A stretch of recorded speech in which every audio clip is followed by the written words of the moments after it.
क्या कहेंगे? देखिए, ट्रम्प साहब ने कहा है डेड इकोनॉमी, जिसका नरेंद्र मोदी को या निर्मला सीतारामन को जवाब देना पड़ेगा, भारत की जनता को देना पड़ेगा। ट्रम्प साहब को दो टूक सुनानी पड़ेगी कि आप इस तरह से भारत के प्रधानमंत्री का, भारत के जनता का अपमान कैसे कर सकते हैं। लेकिन आप चुप्पी लगाए बैठे हैं।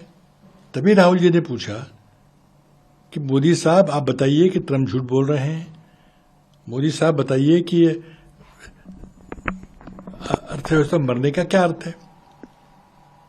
सरकार की ओर से जवाब नहीं आ रहा है। सर, ये किस तरह से 25% जो कर लगाया गया है इंडिया पे, अब एक हफ्ते का और टाइम दिया गया है, आप किस तरह से देखते हैं? क्या देखिए, ये भारत की विदेश नीति की, भारत के व्यापार नीति की ये पूरी असफलता है। ये सब विफल हो गई सारी। इससे ज्यादा इसको कोई प्रूफ तो चाहिए नहीं। तो अब सरकार नहीं मान रही है। सरकार कह रही कि नहीं, हम कुछ रास्ता निकालेंगे, कुछ करेंगे। देखिए, माय फ्रेंड ट्रम्प का क्या हुआ। अब की बार ट्रम्प सरकार करोड़ों रुपए खर्च करके ट्रम्प साहब का स्वागत किया।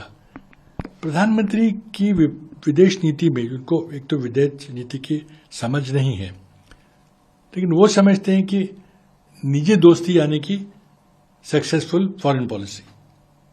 18 बार शी जिनपिंग से मिले, क्या हुआ? डोकलाम हुआ। ट्रम्प के लिए इतने बड़े बड़े प्रोग्राम बनाए, अहमदाबाद में किए, उधर मेडिसन स्क्वायर गार्डन में गए, क्या हुआ? देखिए, हमेशा अंतर्राष्ट्रीय स्तर पर देश हमेशा अपने हितों की रक्षा करता है। मोदी जी को समझ नहीं आता। तो सवाल तो पूछे गए, जनता देख रही है कि ट्रम्प को आप क्यों नहीं सुना रहे खड़ी कि ऐसे मत कहिए कि हमारी अर्थव्यवस्था मरी नहीं है। ये मत कराइए, झूठ मत बोलिए सीज़फायर के बारे में। सर, कांग्रेस प्रेसिडेंट मल्लिकार्जुन खड़गे ने लेटर लिखा है राज्यसभा के जो डेप्यूटी चेयरमैन हैं उनको, कि किस तरह से हाउस में सीआईएसएफ पर्सनल आ रहे हैं, दौड़ रहे हैं, क्या किस? मैं जानता नहीं क्या घटना घटी है। वो तो दिल्ली की घटना है। खड़गे साहब को पता है कुछ खास रीजन